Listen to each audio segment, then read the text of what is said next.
Learn for real, or don't get tricked.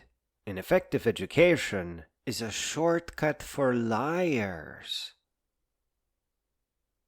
Even if you didn't cram for tests, you still wouldn't have graduated from a real school. Real schools create real knowledge, and not by memorization or brainless practice. Real schools help you understand things in terms of how systems work. A fake school will just have you memorize that mitochondria is the powerhouse of the cell. On an already highly questionable test, comprehension and memorization looks absolutely the same. But without comprehension, both your graduation and diploma are a scam. And an organically grown one too. You can tell because above all, everybody always gets paid. And you just get to look educated. You even get an impression of education. But that hard work you put in, all that feeling of good enough, was actually a worthless trick. They handed you something that is hard so that it feels meaningful. I know it's hard to believe. When you learn programming, you get to see through the scam. See, every new thing you learn in the world of programming enhances your existing knowledge. It is intricately integrated and absolutely meaningful. You don't have to memorize anything. It's in there, in your soul, because it's necessary for your work. And if you just walk into a class and take some notes for a future test, no, that is not an education. Education is beautiful, meaningful, powerful, deeply wise, and impossible to standardize. Think of corruption not as people who have been scheming, but as a computer system where no one component will ever be to blame. The brain, the overall computer itself, is doing all the cheating. The thousands of people involved in making the brain go are doing the smiling and doing the caring. Are doing the not noticing that they aren't actually teaching. The men who sold the world are an uncertainty principle smear. You will never meet them face to face. They don't have one. Other than not getting an effective education, in the years that you spent in schools, years that taught you nothing that approaches simple programming, you will find no evidence of wrongdoing. Just teachers that are doing their best. It's the fault of administration. It's the funding. It's the state. It's a small paycheck. It's the others. And you know what? They're right. They are just a cog in a machine. Kurt Vonnegut used the word machine in the most terrifying of ways, and I will slightly paraphrase for you here.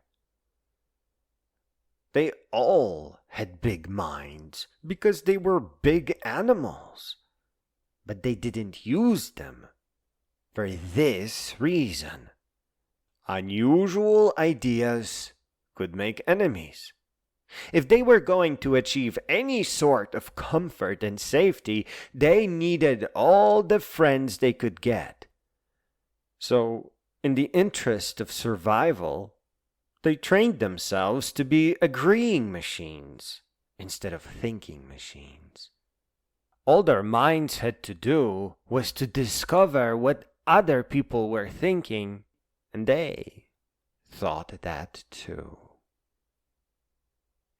If you walk into a music class, 45 minutes later, you have to walk out with a pretty song you made, by ear, on a beat sequencer or a piano roll. Otherwise, you will have no reason at all to actually learn, if music composition is something your soul is even ready for. You can only compose when you are rested, when your thoughts about music are uninterrupted for weeks. You will whistle and tap, you will make strange sounds, and invent your own notation even. And then you will discover that the musical notation that everyone else is using is actually kind of better. And you will master in 3 consecutive hours what takes 3 semesters for those who don't care, don't need, don't want, aren't ready, and never knew. That is why you have to rise and learn on your own. There really isn't a school to graduate from. It is a working pipeline of a school system that could work, but in this state, it's just a sample.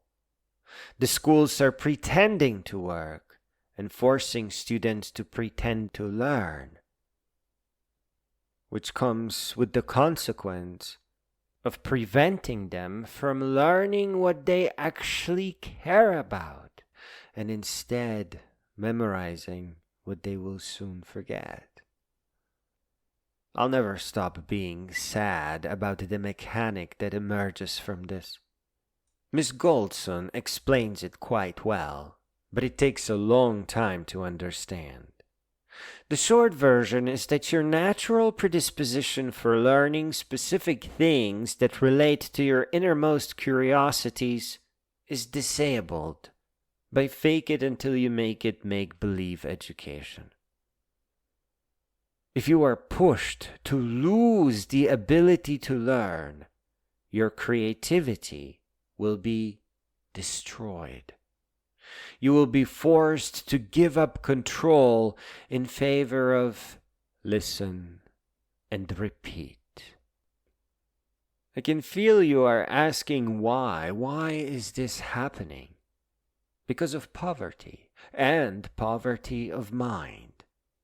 Once people stopped caring to push liars away, liars took over. Schools that barely worked to begin with stopped working at all. There was no longer need for virtue, dignity, and even manners. There is just a free-for-all now. There are 3 very interesting points in human history that do get things right, that are opposites of liars, but they seem very unusual to start with, indeed. The philosophers, the lady and the gentleman, and the intellectual.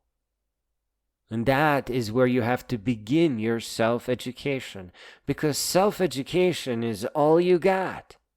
That's all they had. Later on, you can go on to fake schools and ace all the tests like some incredible genius. But if you do that, the liars will always surround you. So I recommend that you build a new school, a school that teaches wisdom, dignity, and genius. The short answer to why this is all happening is because dignity and authenticity became second. It is easier to pretend to be a decent person than to actually do the deeds that ennoble you. It is not the critic who counts, Not the man who points out how the strong man stumbles, or whether the doer of deeds could have done them better. The credit belongs to the man who is actually in the arena, whose face is marred by dust and sweat and blood, who strives valiantly, who errs, who comes short again and again, because there is no effort without error and shortcoming, but who does actually strive to do the deeds, who knows great enthusiasms, the great devotions, who spends himself in a worthy cause, who at the best knows in the end the triumph of high achievement, and who at the worst, if he fails, at least fails while daring greatly, so that his place shall never be with those cold and timid souls who neither know victory nor defeat. That's Theodore Roosevelt. Ineffective education is a shortcut for liars and liars only. You must educate yourself for real. You have to learn about sciences and their history, how to compose long songs with piano rolls, and paint on canvas with the aid of projectors. And you have to listen to thousands of philosophy books.